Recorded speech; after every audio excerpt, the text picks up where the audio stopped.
You guys are big in artificial intelligence and analytics. What's the way you're accessing data and the way that you're using data now to help meet your client demands?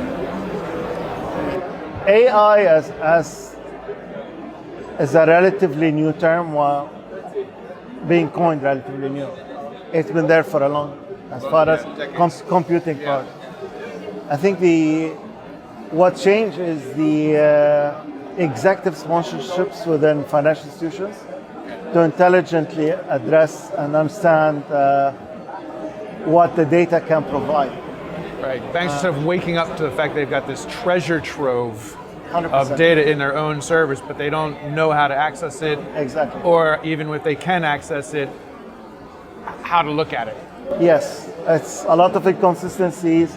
It sits in different places, disconnected.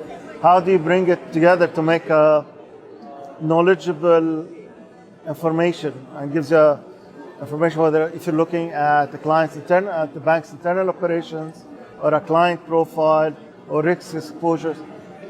Just you have all the ingredients for a recipe. Now you need the chef to orchestrate it and bring it together. Okay. So chef, tell me, you're going to make a meal, a main dish for a bank and maybe a dessert for an asset manager. Tell me what, in this day and age, from what SmartStream's doing, what are you cooking up for these guys? Maybe give us an anecdote. Oh, massively. We're looking at, for example, changes in capital markets data. How does it impact financial institutions? If there's a holiday in a specific geography, how does it impact the cash flows for a financial institution sitting in New York, right? Because a lot of these institutions have global exposures, and what the regulators are increasingly pitching them to do is to ensure that they address compliance requirements, capital reserve requirements, different components, in as much as possible a live mode. So you can, if a certain market shuts down because of a public holiday, or as we've seen recently in Hong Kong, what are the implications on the grander scheme, right? Right. So all this is nitty-gritty stuff, but it has massive impact on the workflows.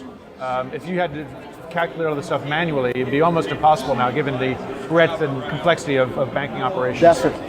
And if you look at it from a payments perspective, trade finance perspective, I mean, a little corner of the world today might impact a global financial institution at so many different levels, where previously it was sort of like the ignored or willingly ignored component, a risk that the financial institution is looking at. Because they didn't want to deal with the cost of trying to automate it. Yeah. Or now it's mandated, right? Yeah, you cannot just.